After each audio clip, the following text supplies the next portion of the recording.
Muy buenas noches a todos y a todas. En nombre de quienes colaboramos en el Instituto de Formación Teológica Intercongregacional de México, les doy la bienvenida a este espacio, Diálogo Teológico Virtual, que tiene como propósito favorecer que la reflexión teológica trascienda el ordinario ritmo que tienen las aulas y se impregne de los desafíos que enfrenta nuestra sociedad y la Iglesia. Confiamos que este espacio, abierto a todos y a todas, nos permita crear un pensamiento crítico, discernir juntos de manera comunitaria, intercambiar nuestros saberes y sin duda avanzar en la construcción de una teología encarnada y abierta a las necesidades de nuestro tiempo. Soy Juan Manuel, religioso carmelita descalzo y secretario del IFTIM.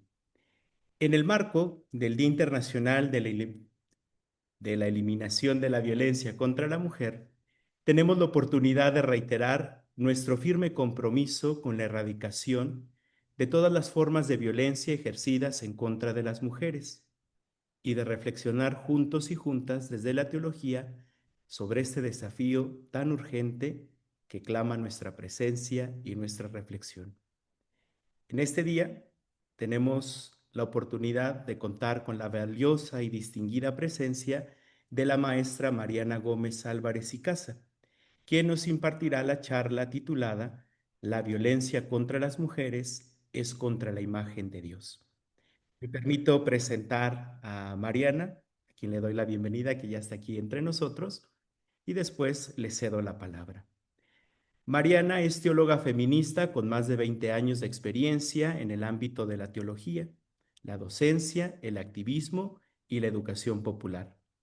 Es licenciada en Ciencias Teológicas por la Universidad Iberoamericana y maestra en Educación por la Universidad del Desarrollo Empresarial y Pedagógico. Cuenta con estudios de Filosofía por la Universidad Pontificia de México y de Medicina por la Universidad Nacional Autónoma de México. Actualmente es presidenta y directora de la Cátedra de Teología Feminista Carmen Montul Valles. Ha sido docente en diversas instituciones educativas, incluyendo la Universidad Iberoamericana, la Universidad de Chiapas, el Centro Sor Juana Inés de la Cruz del Instituto Interreligioso de Formación de México, el Instituto Mexicano de la Doctrina Social Cristiana, la Comunidad Egueiro, el Programa Universitario de Estudios de Género de la UNAM y la Comunidad Teológica de México, entre otras.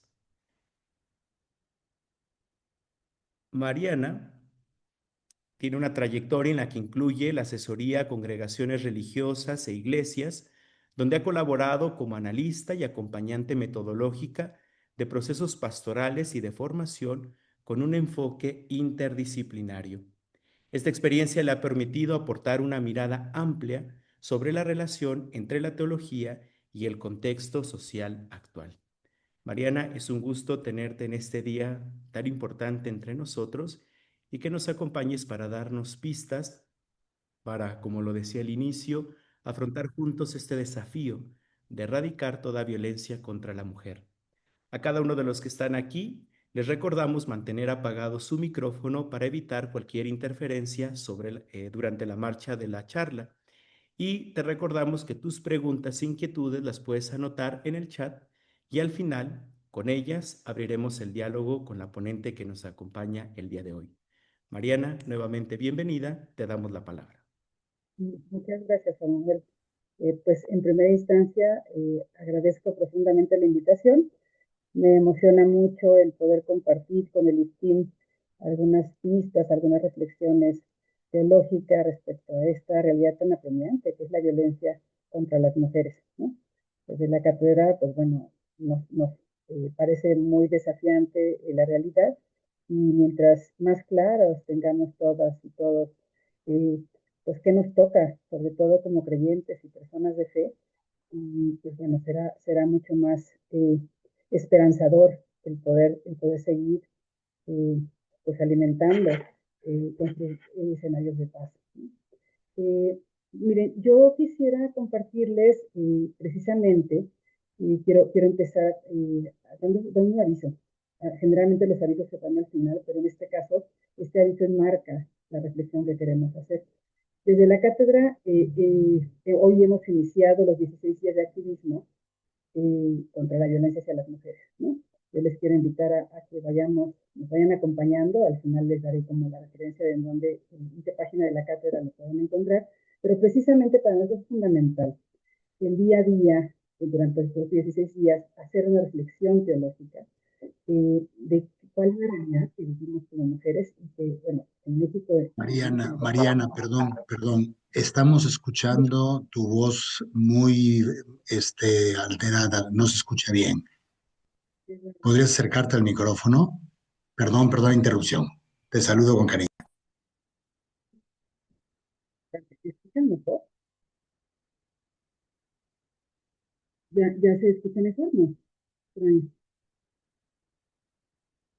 Déjame ver qué hacemos.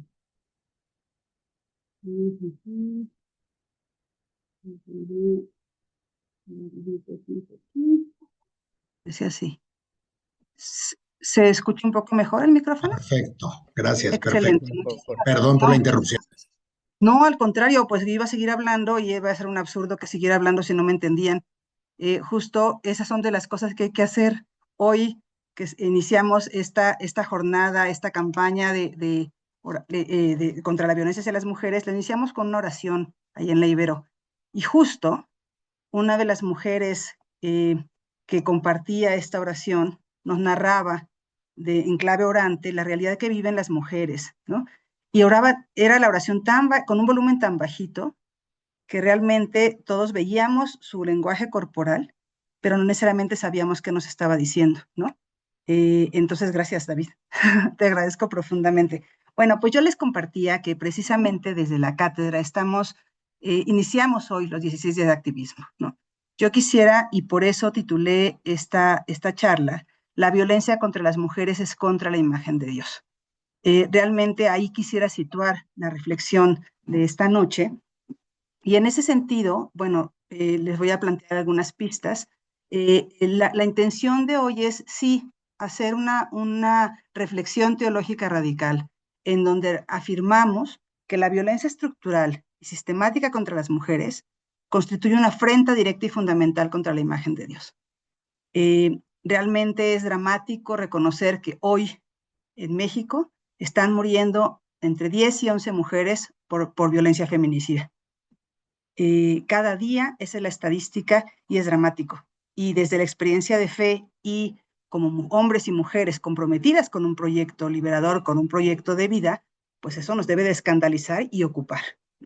Desde ahí, y bueno, a partir del método de la teología feminista, quisiera abordar con ustedes este drama, esta paradoja, en donde por un lado el Dios de la vida anuncia misericordia, anuncia liberación, anuncia un proyecto de nuevos cielos y nueva tierra donde la vida se haga presente, y por otro lado nos encontramos el gran dilema del mal.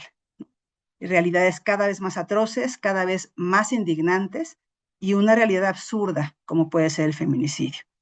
Yo quisiera plantearles esta charla en torno a 3 ejes fundamentales. Vamos a plantear 3 momentos. Un primer momento que tiene que ver con este sentido fundamental, fundante, ontológico, diría yo, de reconocer la identidad de las mujeres como un principio normativo de la imagen de Dios, ¿no? Esta clave de reconocernos en una coesencialidad del género como principio normativo. El segundo momento lo voy a situar en esta denuncia del patriarcado como idolatría y como pecado estructural. Y el tercer momento, quisiera articular la digna rabia que se apropia, bueno, que viene de toda una reflexión feminista, pero que se apropian y claman de manera importante las mujeres indígenas, el movimiento indígena de mujeres, con esta experiencia de la ira o la rabia de Dios, teológicamente hablando, como son un correlato en donde justo al final está el proyecto liberador y el proyecto de justicia de Dios. Y bueno, finalmente quisiera plantearles algunas pistas de lo que he llamado yo un imperativo de conversión radical. Es urgente, más allá de hacer nada más reflexiones teóricas respecto al tema, pues que esto se aterrice en la vida práctica.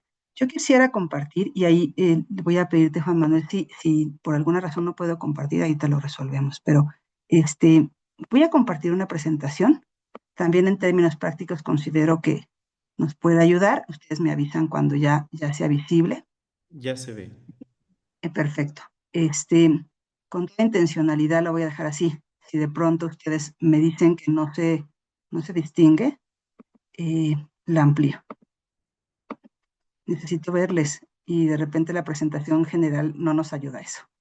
Entonces, bueno, justo quisiera yo plantear pues varias ideas, ¿no? La tesis central que quiero plantear es que la violencia estructural y sistemática contra las mujeres constituye una afrenta directa y fundamental e idolátrica contra la imagen de Dios. Ese es como el planteamiento general.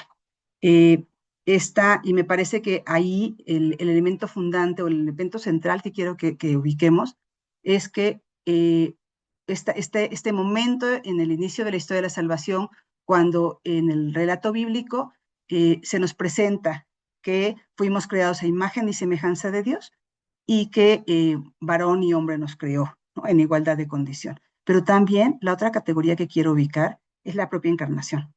El momento en que Jesús se encarna y se hace humanidad, nos presenta y nos hace énfasis de esta dignidad de hombres y mujeres, ¿no? Sitúa en el centro del proyecto de Dios, el proyecto liberador para la humanidad, este proceso. Hombres y mujeres vivimos en igualdad de condición y desde ahí en dignidad, ¿no? Bueno, les he comentado, como les decía, bueno, pues la idea es que tengamos estos momentos, y bueno, desde ahí quisiera plantearles, espérenme un segundo porque les dejé de ver. Aquí está, listo. Muy bien. Entonces, sí siguen viendo, ¿verdad? ¿Se ve completo o no? No, porque No. se abrió mucho, o sea, el zoom se hizo más grande en la pantalla. ¿Está así? Ahí ya se ve mejor. Perfecto, muchas gracias. Bueno, entonces, desde ahí, yo quisiera plantearles estos elementos centrales. La violencia contra las mujeres constituye una afrenta a la imagen de Dios, les decía yo, ¿no? El artículo, bueno, este planteamiento que quiero ubicar, plantea estos tres ejes que les comentaba, y bueno, a través de este análisis, barbaridad, yo no acabo de estoy teniendo problemas con mi presentación. Vamos a dejarla de compartir, porque nada más nos va a atorar. Por alguna razón, el programa me hizo travesuras. Vamos a dejarla así y mejor eso. ¿Quieres Así me siento más cómodo. enviársela a Miguel y alguno de nosotros la comparte, Mariana? ¿Sabes qué pasa? Que parece que se me desconfiguró. Entonces no te preocupes, Juan Manuel. Vamos a dejarlo así y mejor lo iremos dialogando. Muchísimas gracias. Bueno, entonces les decía yo, la primera afirmación que quiero plantearles, es que, bueno, en realidad, desde la teología feminista, un elemento fundamental de donde quiero partir en esta afirmación inicial que les hago es la misma prioridad de la praxis, ¿no? Desde ahí, la teología feminista, como en vínculo estrecho con la teología de liberación, establece que la reflexión teológica y la verdad comienzan en la experiencia de lucha y el sufrimiento de las y los oprimidos. Esto es una afirmación de la que quisiera que partiéramos, ¿no?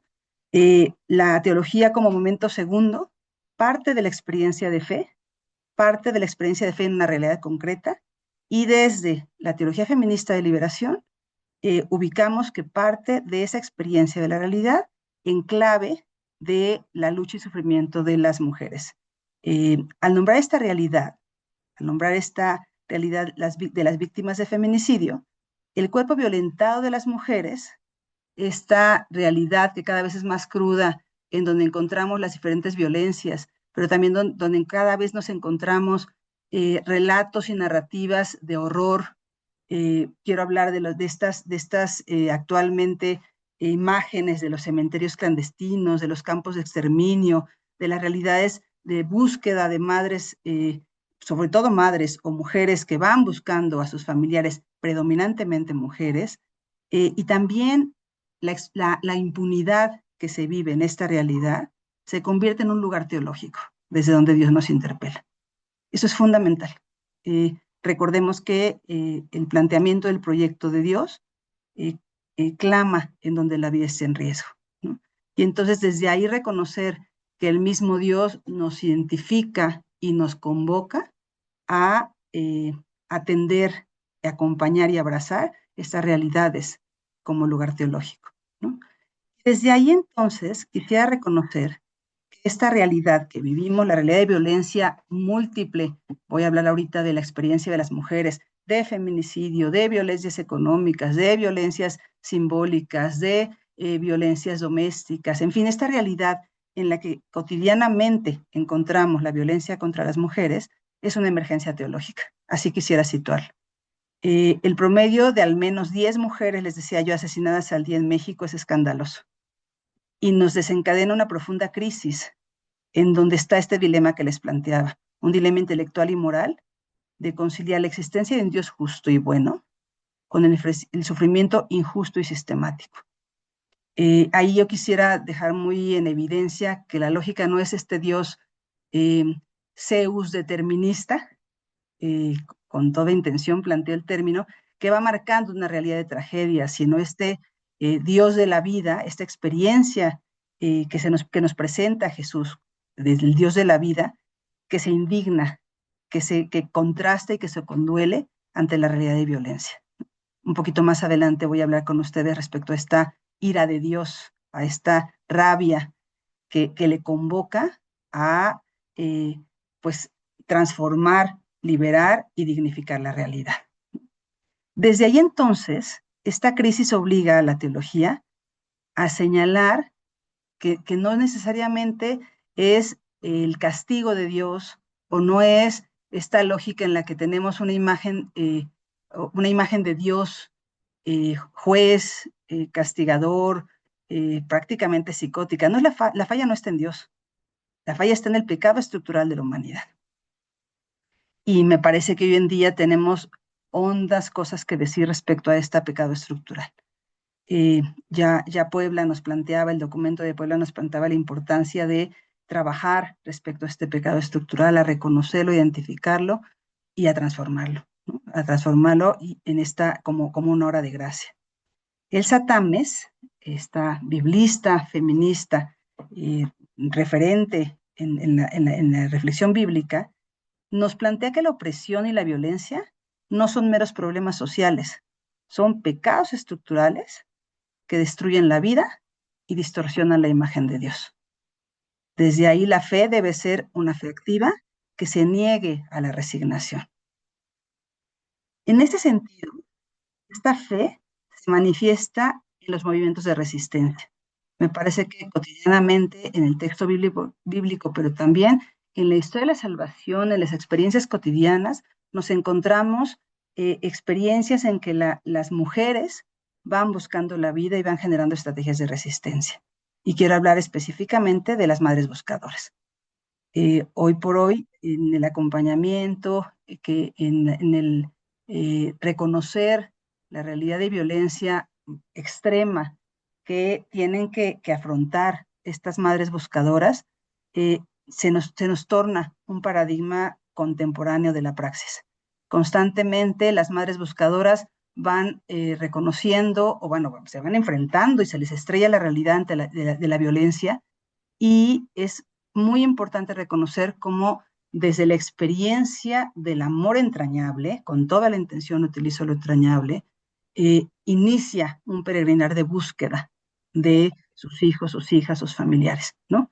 Lo que ellas llaman los tesoros, ¿no? Estos tesoros que en una primera instancia, por supuesto, que se buscan en vida, y al paso del tiempo se busca también la experiencia pascual, la experiencia de reconocer que se requiere un cierre y que si hubo una realidad en la que el familiar fue asesinado y no solo desaparecido, sino asesinado cruentamente, pues también reconocer la experiencia de la resurrección.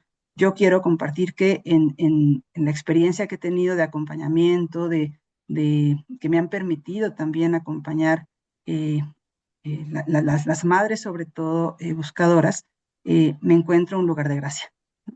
Y no solo un lugar de gracia, sino un lugar en donde las mismas mujeres son maestras en la fe. Son, cuando yo pregunto, oye, ¿cómo haces para seguir y no enloquecer? Yo como mamá pienso en esa realidad y me enloquecería, ¿no? Es el absurdo total. Y constantemente la palabra y la experiencia de estas mamás es mi fe me fortalece, ¿no? Esa experiencia en la que no solo es Dios que busca venganza, sino al contrario, la experiencia de amor y de acompañamiento de todas caminando juntas, fortalece, ¿no? Y en ese sentido, estas mujeres al buscar y alzar la voz, realizan un proceso de hermenéutica de la resurrección. Van reconociendo y van resignificando y van ubicando una interpretación, una relectura de su experiencia de fe y les va llevando a reconocer como un acto de fe que la vida está, que la esperanza contra la muerte impuesta por el sistema es pertinente, ¿no? Yo le llamo en esa referencia a la teología de la supervivencia, que sostiene que la lucha por mantenerse con vida es en sí mismo un acto de resistencia teológica. No solo en la experiencia de búsqueda, en la esperanza de reconocer y de encontrar a sus familiares con vida, sino ellas mismas como una estrategia de resistencia en el cotidiano. Y entonces, yo quisiera plantear y hacer un primer alto en ese sentido, cómo la violencia contra las mujeres, por supuesto que nos afecta, por supuesto que nos indigna, por supuesto que tenemos que transformarla, pero cómo también, no la violencia, sino la experiencia de resistencia, de búsqueda, de cómo quien vive la violencia va teniendo un itinerario, un camino en el que se reconoce víctima, pero también se reconoce sobreviviente, pero también se conoce sujeto de transformación y desde la experiencia de fe se reconoce hija de Dios, discípula de un proyecto, va llevando a resignificar y a reconocer de una teología de la supervivencia también a una teología de la resistencia, ¿no? En ese sentido, yo quisiera plantear que este pecado estructural del que les he estado hablando también tiene una dimensión cósmica. Por ahí quiero comentar la palabra de una de las abuelas, de las grandes maestras de la teología y de la teología feminista en particular, Ivone Guevara, ¿no? Ivone plantea en su experiencia de la teología ecofeminista que la violencia tiene una dimensión cósmica, que ella introduce el concepto de pecado ecoteológico o ecológico teológico, ¿no? Sí, hablando del pecado estructural, hay que reconocer que no solo es una complicidad de un sistema, sino es el sistema en sí mismo que es injusto, ¿no? Y desde ahí, bueno, desde la experiencia feminista hablamos del patriarcado. Elizabeth Schuller Fiorenza hablaba del quiriarcado, ¿no? Cómo reconocer que el enseñoreamiento desde las diferentes relaciones de poder generan violencia, ¿no? Y entonces creo que la primera invitación que quisiera hacerles esta noche es a que lo primero es problematizar esta realidad, reconocer que vivimos una realidad de violencia, reconocer que vivimos, que no es nada más circunstancial, que no se resuelve de manera tangencial, sino que es estructural, ¿no?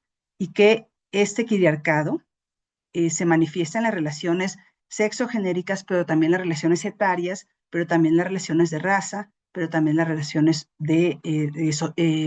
económicas, ¿no? Y etcétera, ecológicas, cósmicas, ¿no? Y entonces es fundamental reconocer esto porque este sistema tiene una lógica extractiva y explotadora sobre el cuerpo de la mujer y sobre la tierra. La perspectiva ecofeminista plantea eso, ¿no?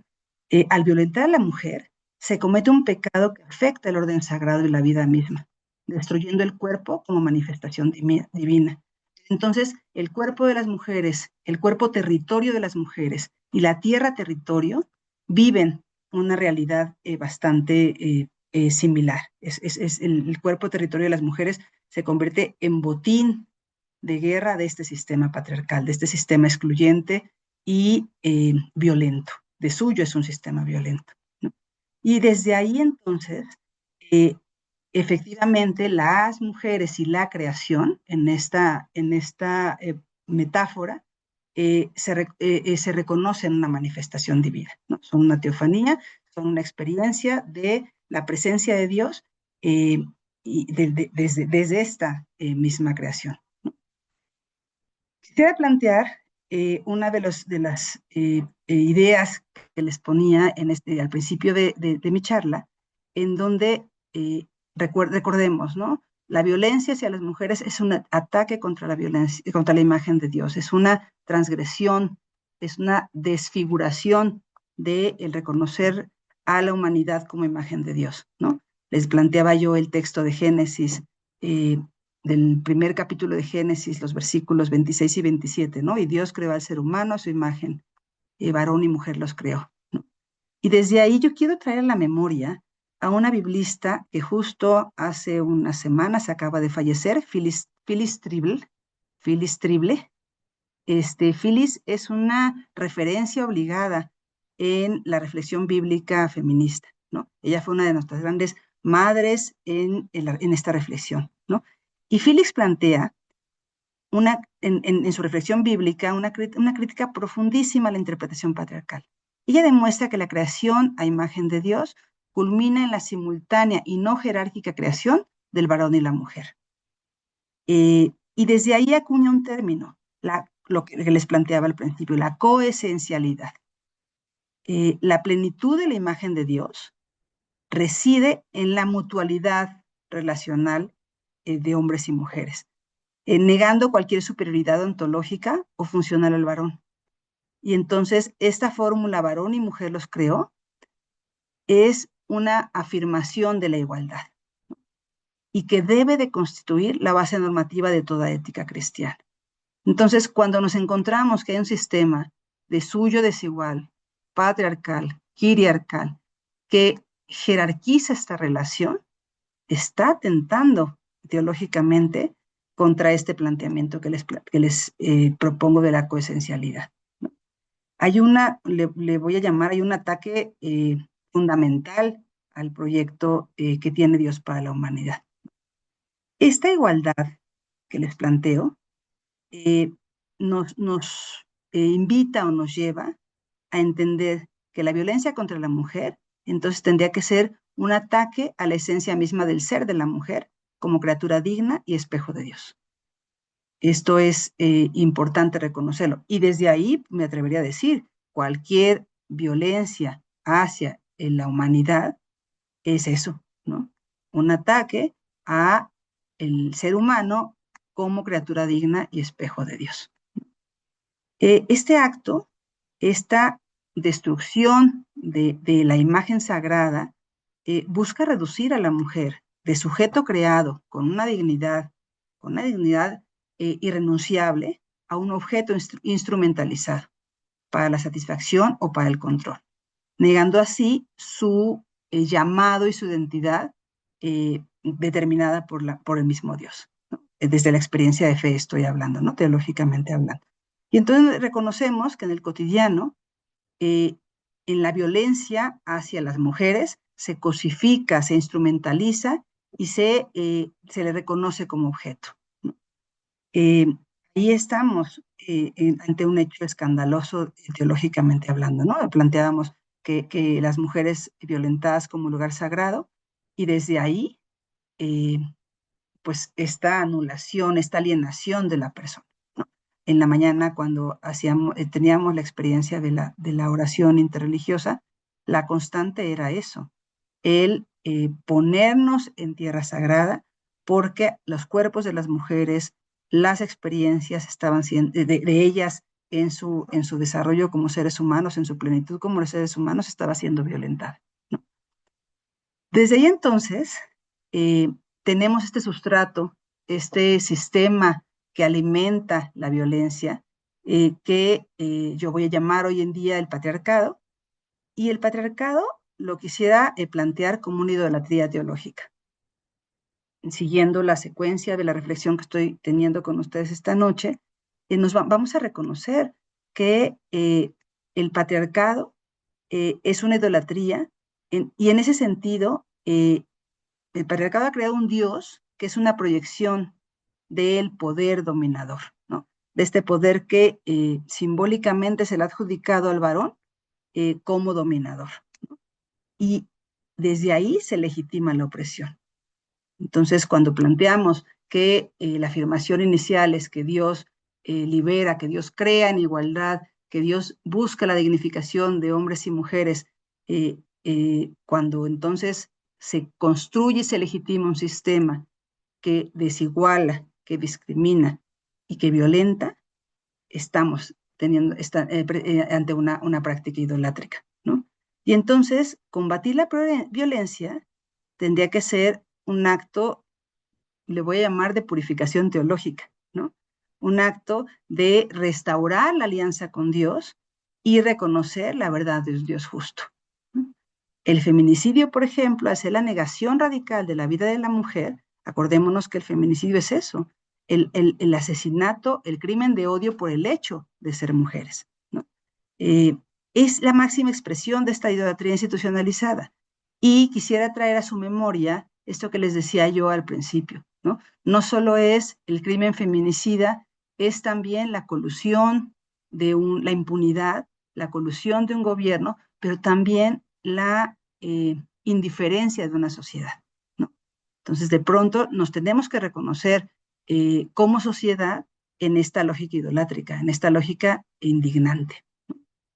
En este escenario que les propongo, en el que yo les decía hace ratito, es importante que reconozcamos la violencia como un atentado a la dignidad de la persona, que hay que problematizarla. Quisiera plantearles una primera categoría, que es la teología de la lamentación, ¿no? Sí, cotidianamente en el texto bíblico nos encontramos esta actitud, esta clave de lamentación que se utiliza para reconocer donde la vida está en riesgo y desde ahí buscar la esperanza, ¿no? Las mujeres se hacen presentes, por ejemplo, en el texto de Lamentaciones, Jerusalén se personifica como una mujer humillada, ¿no? Como una viuda, como una traicionada. Y este discurso bíblico utiliza la vulnerabilidad femenina como una metáfora de la catástrofe, y la ruptura de la alianza. El juicio profético que vemos en Ezequiel también activa este juicio, este abuso, esta traición cometidos contra la figura femenina. Y yo quisiera pasar de esta teología de la lamentación a lo que les voy a compartir como una teología de la rabia, ¿no? Si bien la teología de la lamentación es un punto de partida para lanzar el primer clamor ante la violencia, la fe no solo debe lamentarse, pero fíjense bien, la fe debe lamentarse. Nos debemos de indignar ante una realidad, tenemos que lamentar que estamos viviendo y siendo cómplices de una realidad, pero es el primer punto de partida. Debemos de reconocer, de proveer la energía para la resistencia. Y es ahí donde quisiera plantear este siguiente momento, que es el validar la rabia como vehículo de justicia. La ira de Dios no es un capricho divino, no es Dios que se enfurece, se encoleriza y desde ahí arrasa con todo. No, no, no. Es el celo ético y la pasión justa que se enciende ante la opresión. Dios actúa porque no hay justicia y esta ira divina es el fundamento de su actuar, es el fundamento de la moral que legitima la indignación humana. Ante una realidad que se torna inhumana, injusta e indigna, lo que nos toca es indignarnos. Y el primer signo de la indignación es esa ira, es ese enojo. Humanamente podemos reaccionar desde nuestro enojo o reaccionar usar el enojo como esta fuerza que nos lleva a transformar la realidad, ¿no? Pero la ira de Dios nos convoca para actuar en este segundo término, ¿no? No solo es una emoción humana, sino es un horizonte teológico, es un horizonte de esperanza que nos provoca esa ira de Dios, ¿no? Y desde ahí quisiera ponerlo en diálogo, como les decía, con esta digna rabia. Esta digna rabia como este acto moral y liberador, ¿no? Frente a la pasividad, frente a la indiferencia, la digna rabia emerge como el afecto moral necesario para la transformación. Yo quisiera compartir ahorita una experiencia cuando en alguna ocasión en una marcha, no me acuerdo si fue el 8 de marzo o el 25 de noviembre, pero una movilización, iba yo con mi hija veía, son dos cosas que quiero compartir.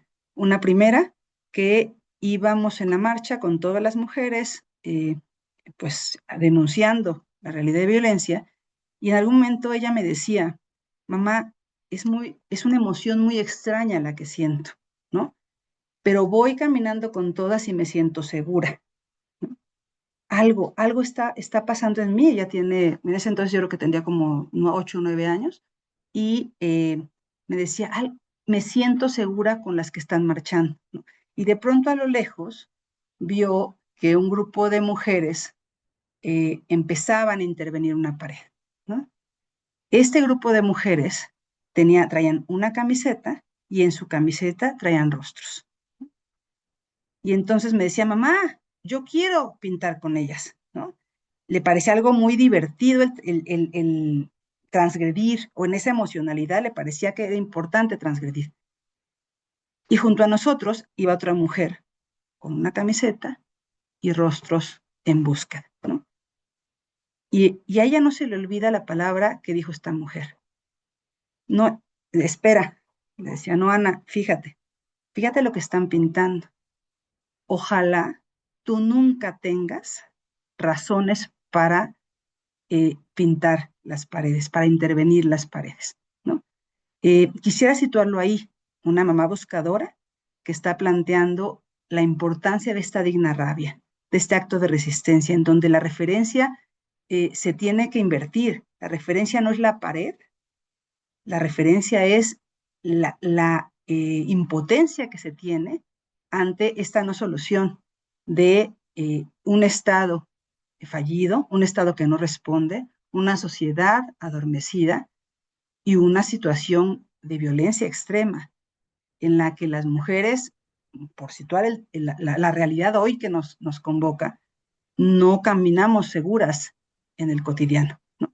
Pero no solo en el cotidiano social, o no solo, sino también en los espacios privados, ¿no? Hoy por hoy podemos ubicar que la violencia doméstica es una violencia que cada vez se hace más presente, ¿no? Entonces, bueno, en ese sentido, esta digna rabia se convierte en un acto teológico performativo.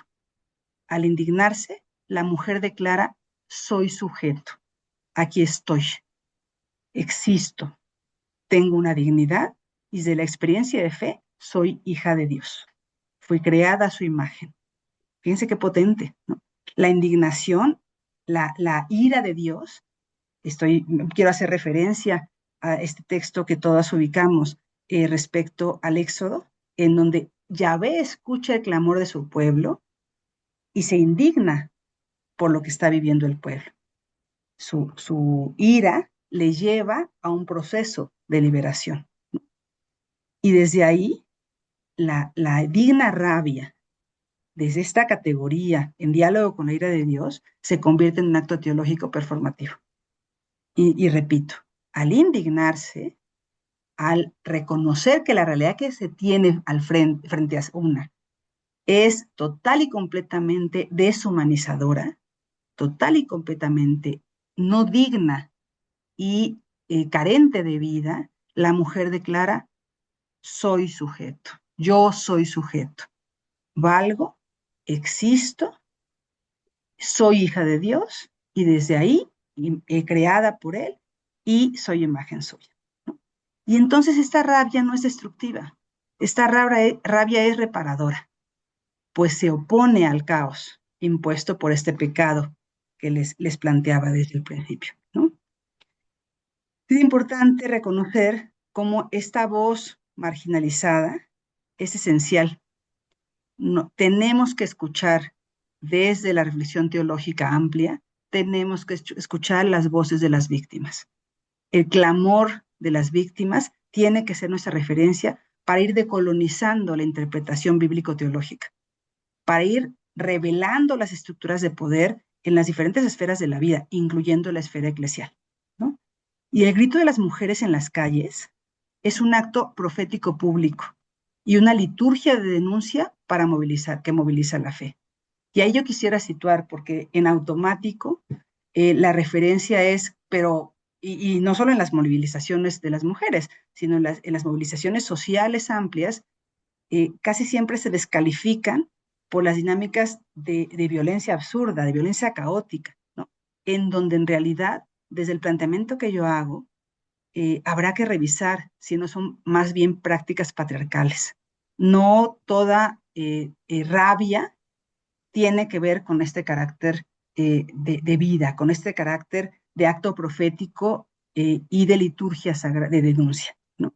Si quisiera como ir, que fueran conmigo siguiendo este hilo conductor, en donde estos elementos nos van validando esta experiencia de la rabia, de la digna rabia. Por eso no solo es la rabia, ¿no? Es la digna rabia que se pone en correlato y se inspira por la ira de Dios, ¿no? Este ni una más, este ya basta, se convierte, insisto, en un acto profético público y una liturgia de denuncia que moviliza la fe. La digna rabia se alinea entonces con este propósito final de Dios, con este establecimiento de la justicia y con este shalom, con esta realidad plena en la que todo es en Dios, ¿no? La acción de resistencia es una manera de adelantar el reinado de Dios, forzando que el propósito de Dios se manifieste en el presente. Y entonces nos encontramos, por ejemplo, que la violencia contra las mujeres se convierte entonces, desde todo este planteamiento, en una blasfemia existencial. Es una blasfemia contra la creación y contra el Creador. Nuestra respuesta exige entonces una conversión teológica radical, que haga de la defensa de la mujer el mandato central de la fe. Y bueno, yo quisiera ir cerrando para escucharles, y plantearía lo que nos convoca esto que les planteo es una conversión. Una conversión, les decía yo, teológica radical. Perdón, ¿alguien abrió el micrófono? No sé si querían comentar algo. No. Muy bien. Oye, bueno, entonces, les decía yo, esta conversión teológica radical nos implica 3 niveles.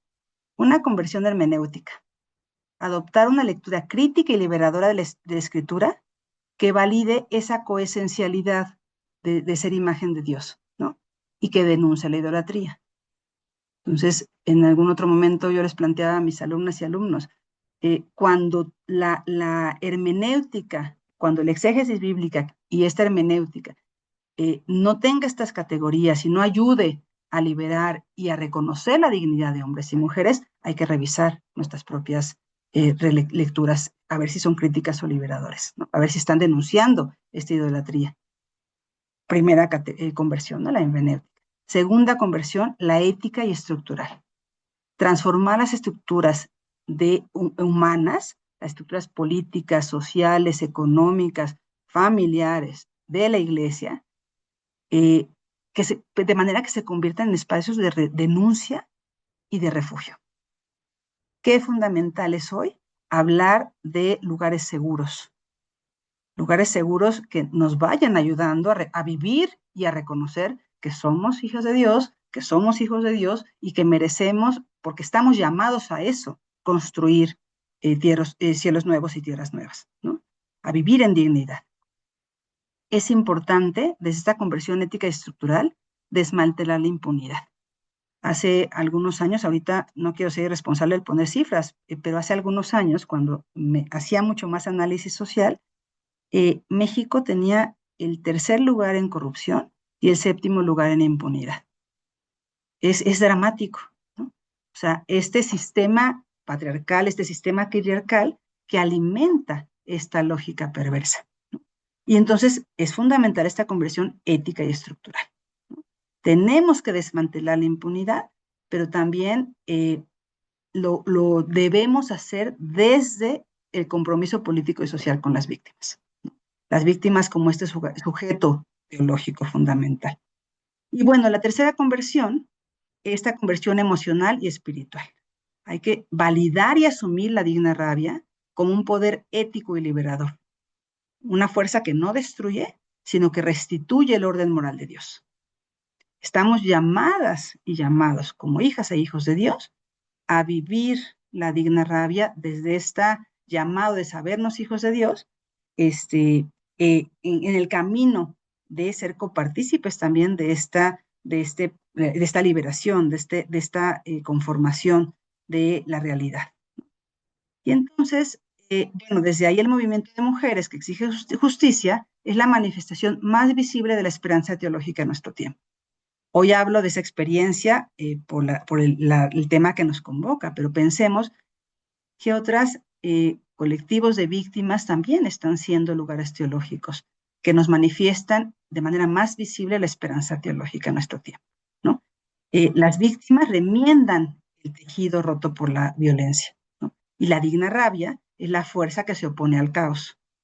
Y entonces reconocemos que desde ahí, a través de esas acciones radicales, podemos garantizar que la imagen de Dios en cada ser humano, y en este caso en las mujeres, sea venerada, protegida y con las condiciones necesarias para llevarla a plenitud, para plenificarse, ¿no? Yo quisiera dejar entonces hasta aquí la reflexión para escucharles y entrar en un diálogo. Muchísimas gracias. Mariana, muchísimas gracias por estas pistas y esta reflexión que nos has ofrecido en esta noche, en este día tan importante para reflexionar en dónde estamos situados, para buscar las estrategias, las formas y las maneras de erradicar violencia contra las mujeres. Nos has ayudado a pensar esta digna rabia, ¿verdad?, que nace del clamor, del dolor, del sufrimiento de las mujeres, y hacer este acto profético, ¿verdad?, de escuchar como escucharía el Señor Dios el clamor y el sufrimiento de tantos y de tantas. Y luego buscar también por respuestas, porque no solo es escuchar, sino movernos a respuestas que sean proféticas, sin duda que sean respuestas estructurales y, ¿por qué no, pastorales y espirituales? Si alguien quisiera preguntarle algo, reflexionar junto con Mariana, pues es el momento. No escribieron preguntas en el chat, así es que pueden abrir su micrófono y juntas seguir la reflexión. Y se vale de todo, ¿eh? Yo también, entre paréntesis, sin que se oiga muy alto, también soy consciente que la experiencia de las mujeres nos incomoda y que de pronto también la experiencia teológica feminista pues está en una frontera que a veces nos descoloca. Entonces, siéntanse en la total libertad de preguntar todo lo que usted nos atrevió a preguntar.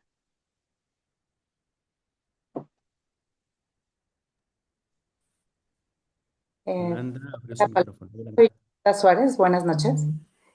Bueno, quisiera primero darte las gracias por esta exposición, muy interesante y muy de abrir los ojos, ¿no? Porque nos hemos acostumbrado tristemente a ver en las noticias que matan a no sé cuántas, que entierran a no sé cuántas, que desaparecen no sé cuántas, y tal parece que no tiene que ver con este vínculo que tú nos acabas de hacer ahorita, ¿no? Entonces, pues sí, ojalá, es una pena que, digo, sí habíamos bastantes aquí, pero deberíamos de ser muchos más, oyendo este tipo de reflexiones, pues sí, para, primero, pues abrir los ojos y hacer conciencia, porque no podemos actuar en algo que ni siquiera hemos hecho consciente, ¿no? Entonces, bueno, pues agradecerte y bueno, a mí cuando menos me dejas pensando muchas cosas. Gracias, buenas noches. Gracias. Mariana, una de las preguntas que me ponen es si podrías ahondar y explicar más esto de la digna rabia. Sí, claro que sí. Por favor. Gracias. Miren, yo lo situaba, por eso hacía el comparativo con la ira de Dios. De pronto, el enojo, la rabia, las que generalmente reconocemos como emociones negativas, así son nombradas, tienen muy mala prensa. Y en automático socialmente lo que pensamos es en negarlas y en automático transformarlas. Pero realmente, hasta en términos psicológicos, no hay emociones negativas y positivas. Lo que hace, hay una emocionalidad humana que nos va sirviendo como radar para situarnos y estar en el mundo, ¿no? Si de repente hay una reacción ante algo, bueno, y lo que siento es miedo, pues el miedo me está alertando ante una realidad que no reconozco como segura, ¿no? Eh, pero si de repente me encuentro con alguien que hace mucho no veo y me genera una emoción, pues me está alertando de cosas que van a suceder, ¿no? La rabia, la digna rabia, lo que nos plantea y está asociadísima a la ira. De hecho, en algunos momentos la traducción de la ira de Dios es la rabia de Dios, ¿no? Esta emoción, bueno, no es emoción de Dios, pero esta reacción de Dios en la que es tan fundamental y tan profunda la indignación, el reconocer que lo que está sucediendo va contrario completamente al plan de Dios, a su plan, ¿no?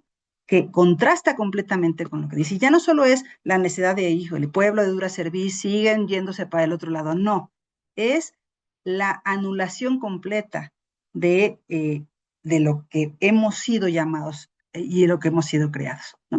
En ese lugar quiero ubicar la ira de Dios, la rabia, bueno, se ubica la ira de Dios, ¿no? Pero también desde ahí la rabia y desde ahí la digna rabia se reconoce como esta reivindicación de la posibilidad de indignarnos dice la canción, ¿no? Que lo injusto, que lo inhumano, que la guerra, que todo no nos sea indiferente. Sí podemos situar teológicamente y humanamente, antropológicamente hablando, que todo aquel proceso o toda aquella realidad en donde la vida está en riesgo, pero además se viva un proceso de total y completa deshumanización, nos tienen que tocar. No podemos ser indiferentes ante esa realidad, ¿no? Y entonces, no solo es que digamos, qué barbaridad, qué triste, pues sí, sigamos caminando. No, nos tiene que tocar la entraña, ¿no?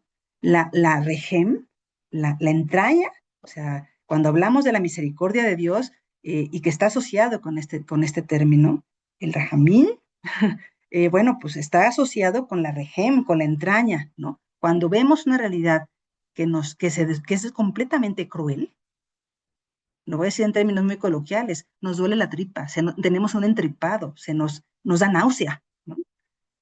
Bueno, pues desde ahí la reacción primaria tendría que ser la rabia, tendría que ser la ira, tendría que ser la indignación, ¿no? Como fuerza detonadora que nos lleve a transformar, no como algo que nos paralice. Lo mismo pasa con el miedo, ¿no? O sea, el miedo nos puede paralizar o nos puede empujar a salvar la vida. Bueno, la rabia nos tiene que llevar como humanidad a salvar la vida. Y por eso utilizaba el paralelismo con el texto de Éxodo, ¿no? Lo que está en juego es la vida. Y lo que está en juego es retomar el proyecto de Dios. El proyecto de Faraón está acabando y por eso el contraste de proyectos, ¿no? En ese lugar sitúa la digna rabia. Ahora, el movimiento feminista y sobre todo en su momento las mujeres zapatistas retoman la digna rabia y subrayo digna para poder reivindicar el derecho al enojo, ¿no? Sí, con mucho gusto les comparto literatura y bibliografía al respecto, ¿no? Claro que sí. Por ahí hay una frase que dice que hasta la dignidad se hace costumbre, ¿no? Y dignidad tiene que ver también con ser digno y teológicamente hijo de Dios, ¿no? Con reconocer que nuestro proyecto y a lo que somos llamados es a humanizarnos. Claro que sí, yo les comparto las bibliografías y se las hacen llegar con mucho gusto. Mariana, le voy a dar la palabra a Marta Eugenia, que tiene su mano levantada. Adelante, Claro Marta. que sí. Hola Mariana, muy buena tarde, muy buena noche. Buenas Realmente noches. me llama mucho la atención la manera en cómo, explicando palabras que ocupamos con una connotación, puedes transformarla y tú lo has mostrado en otra connotación. O sea, dependiendo de la situación, es como se puede observar y ver. Cuando se habla cuando yo te escucho hablar acerca de la digna rabia y de esa rabia divina, pues yo me acuerdo de mis clases a donde nos decían el ser humano, la única manera de poder sentirse semejantes a Dios, pues es poniéndole antropomorfismos o antipatismos para que pueda, a través de los sentidos, conocerlo, para que pueda sentirlo, para que pueda ubicarlo. Y escuchándote acerca de la rabia, es muy cierto, no hay ninguna emoción ni positiva ni negativa, simplemente son.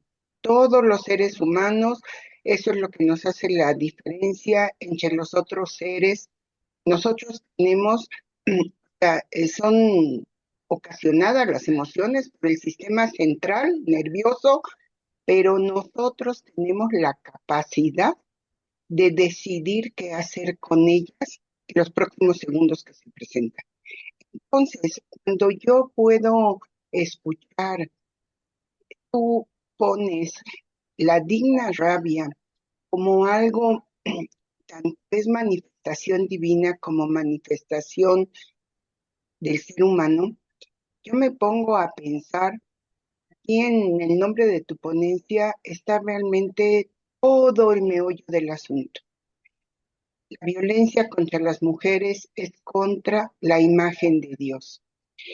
Como nosotros, a muchos de nosotros, tanto varones como mujeres, nos cuesta trabajo imaginarnos templos vivos del Espíritu Santo, así como tal, así templos vivos del Espíritu Santo, a donde Dios habita en nosotros, pues por eso creo que tanta violencia es la consecuencia, es la consecuencia. Y esa violencia, cuando tú la expresas a través de contrarrestarla con esta digna rabia, a mí me parece interesantísimo e inteligente. Nunca había escuchado ese término. Eres la primera a quien lo escucho.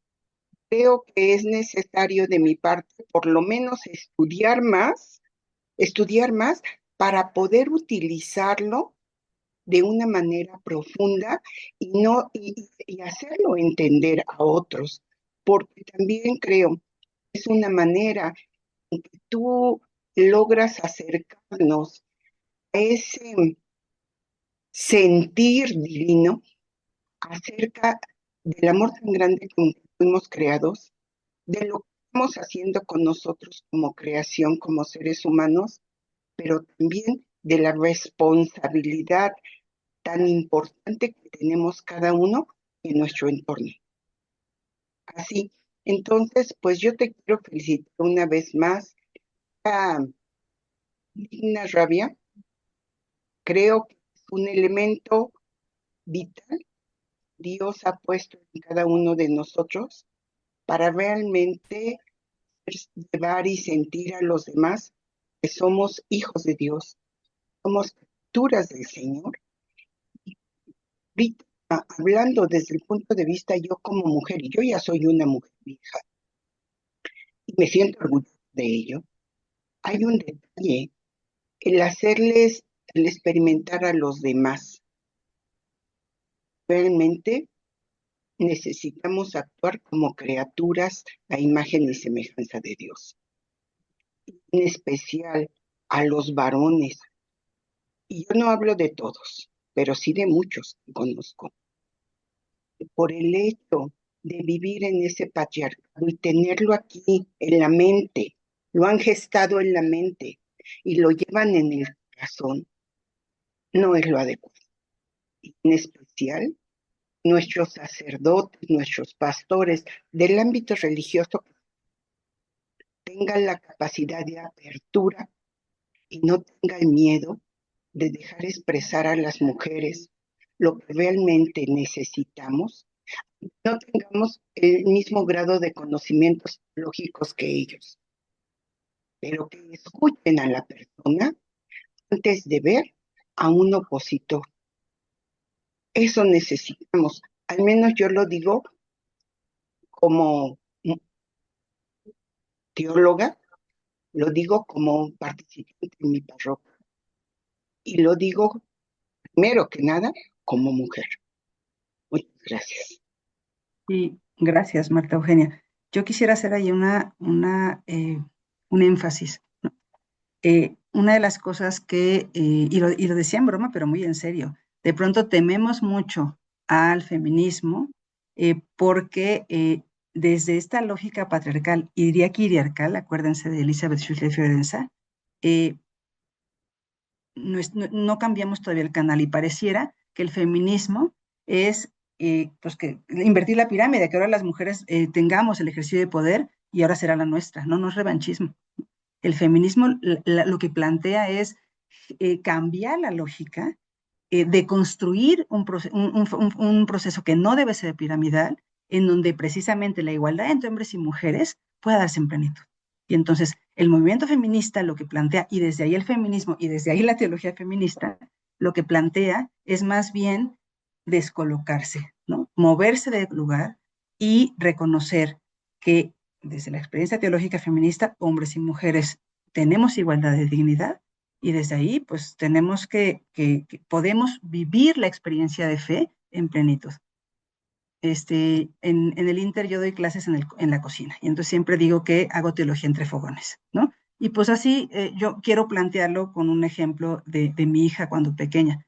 A mí me encantó cuando Ana me dijo, mamá, fíjate nomás, me están diciendo en la escuela que hay juguetes para niños y juguetes para niñas. Hazme el favor, ¿no? Pues, si lo que hay son niños y niñas que deciden con quién jugar, ¿no? Para mí fue fascinante, porque efectivamente eso es lo que queremos desde la teología feminista, ¿no? Reconocer que lo que hay son personas con una dignidad, personas sexuadas con una dignidad, hijas de Dios, que estamos llamadas a vivir en plenitud el encuentro con lo sagrado, ¿no? Y entonces desde ahí, pues bueno, convocarles a que desmitifiquemos eso y pues sí, vayamos justo como tú dices, buscando que hombres y mujeres tengamos conciencia, porque no nada más por el hecho de ser mujeres, ya en automático vivimos esa realidad, podemos ser profundamente cleriacales, ¿no? Le damos la palabra a Mariana, a Osvaldo, alumno del IFM, que también tiene una pregunta. ¿Qué tal? Buenas noches. Muchas gracias por incomodarnos, creo que es muy necesario. Y a partir de ahí, pues viene precisamente la pregunta. Bueno, son como dos partes. La primera, ¿cómo desatar esta incomodidad y después esta rabia digna en una sociedad donde pareciera que estamos tan acostumbrados al dolor que ya no nos duele, ya no nos da rabia? O sea, eso a mí me da más rabia, no, no nos da rabia lo que está pasando. Y eso es, no sé, es algo pues muy, muy contrastante.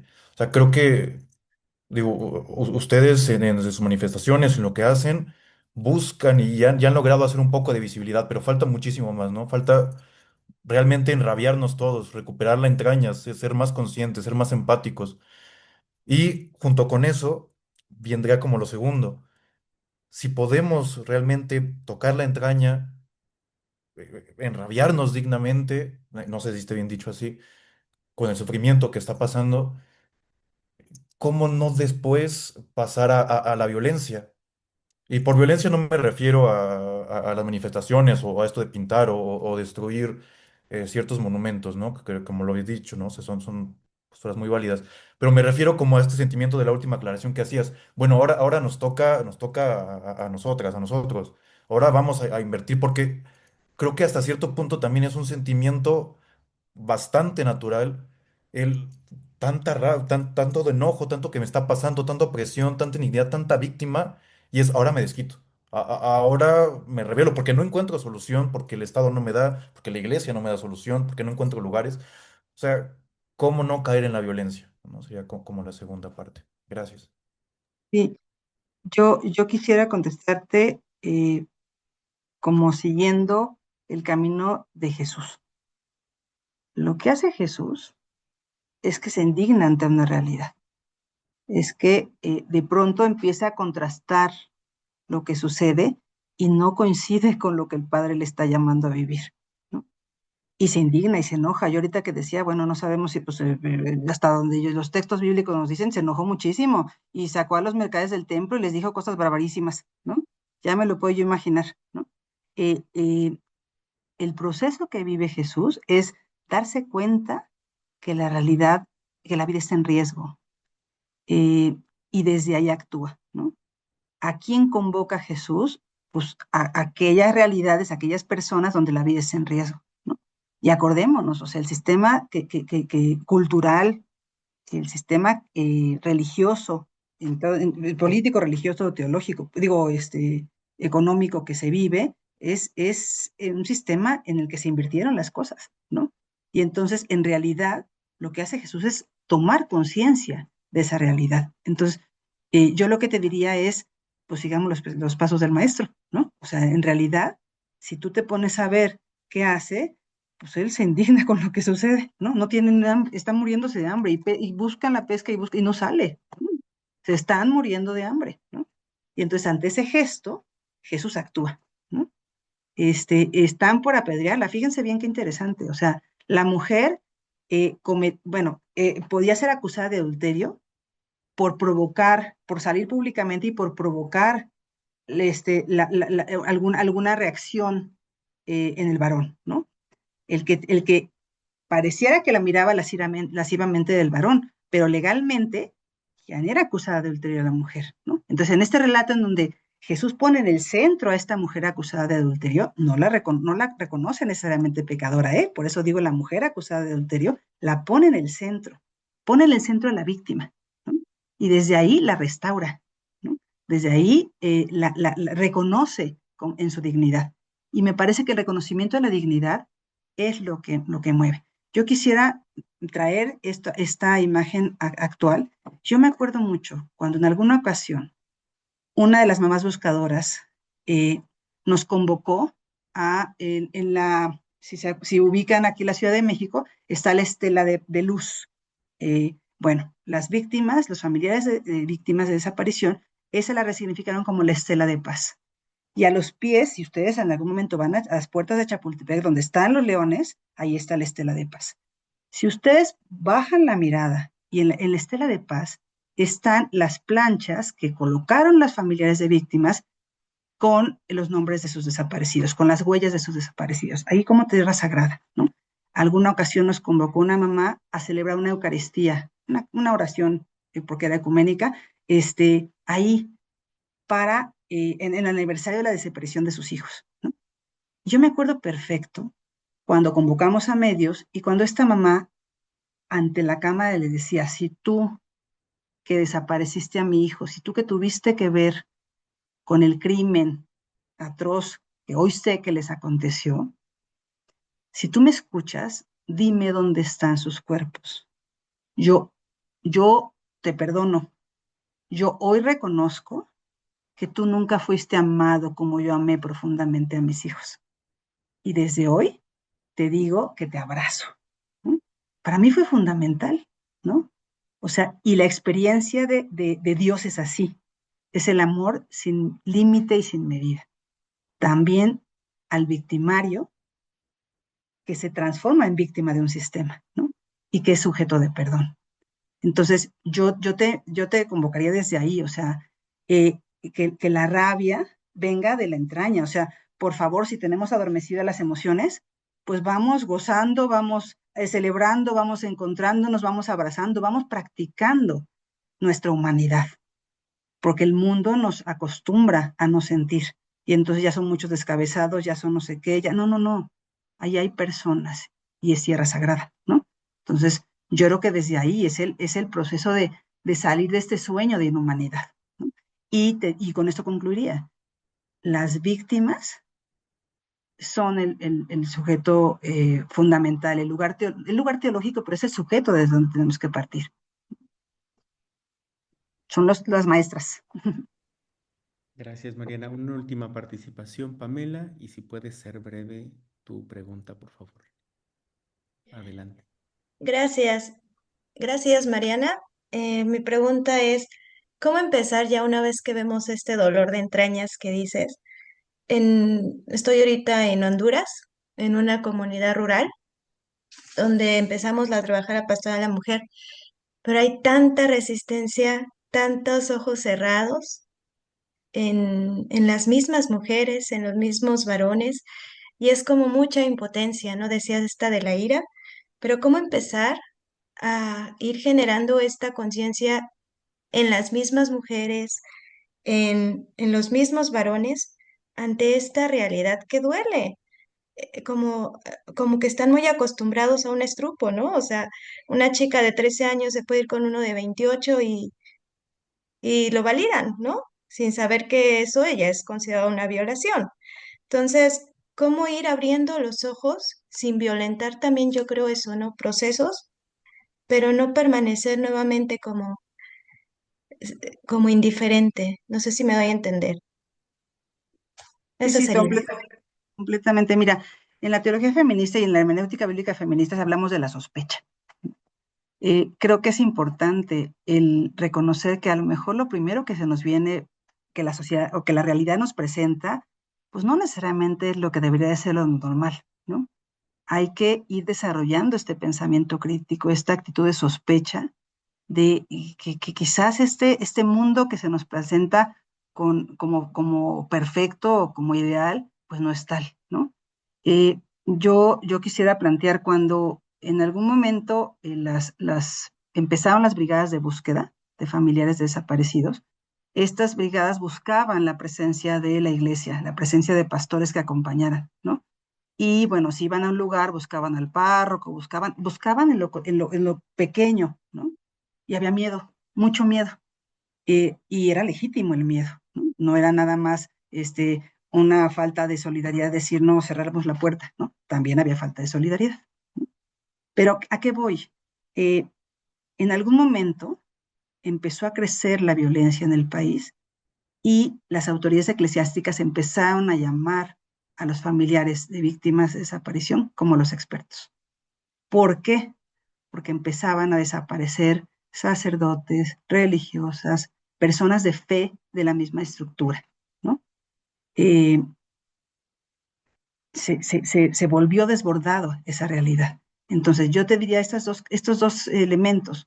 El primero, que tiene que ver con ir desarrollando un pensamiento crítico. Es terrible, y yo diría, así como vamos a de dos en dos a denunciar el Evangelio, hay que ir de dos en dos a hacer análisis crítico social. Ay, no, qué horror, las noticias están terribles, mejor ni me cuenten. No, por Dios, esa es la realidad que tenemos que transformar como mujeres de fe, como hombres de fe, ¿no? Yo así les dé clases de cocina, siempre tendrán que tendrán que tener una bitácora social, un diario espiritual de la realidad, ¿no? Porque hay que entrenar, que no, lo que vemos, lo que se nos presenta o lo que nos presentan de realidad, a lo mejor no es esa, ¿no? Y por otro lado, escuchar en dónde está clamando la vida, ¿no? Eh, y no solo cuando nos toque, pero sí cuando nos toque ir congregándonos, ¿no? Creo que ese es un elemento que sería importante.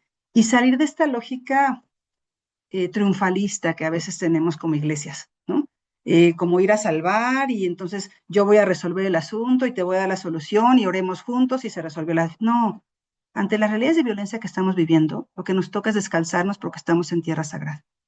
Y lo que nos toca es acompañar, esta pastoral del escuche y esta pastoral de acompañar a las familias y fortalecer desde ahí su experiencia de fe, a veces es lo que toca, ponerse pecho tierra con las víctimas y desde ahí fortalecer la esperanza, ¿no? Para cuando haya mejores tiempos, que la esperanza pueda surgir, ¿no? De manera más evidente. Mariana, muchísimas gracias por abrir junto con nosotros, con todos los que estamos aquí, todos y todas, un espacio de reflexión en torno a un tema tan desafiante y tan importante de mirar y sin duda frente a él actuar. Gracias por ayudarnos a comprender que nuestra experiencia creyente, nuestra experiencia de fe, exige un compromiso ante estas realidades tan duras, tan adversas y tan dolorosas. Gracias por incomodarnos, como decía Osvaldo, y por desafiarnos a mirar, escuchar ese dolor y desde ahí al modo de Jesús, obrar el bien para todos y para todas. Gracias por tu tiempo, por tu reflexión, porque detrás de esa reflexión está tu camino, tus inquietudes, quién eres tú, y eso te lo agradecemos muchísimo. Gracias por el tiempo que nos has dedicado, Mariana, de estar con nosotros en esta noche. A todos ustedes, a todas ustedes, muchísimas gracias porque con su presencia hacen posible este espacio y que estos espacios nos ayuden a todos a reflexionar, a pensar juntos y sin duda abrir la esperanza. Nos vemos con el favor de Dios en otro diálogo teológico virtual en el mes de enero. Estén atentos a nuestras redes, ya les avisaremos que sigue. Feliz noche a todos, muchísimas gracias, buen descanso y que el Señor los bendiga. Mariana, nuevamente gracias. Gracias a ustedes, un fuerte abrazo y que descansen. Hasta luego. Gracias.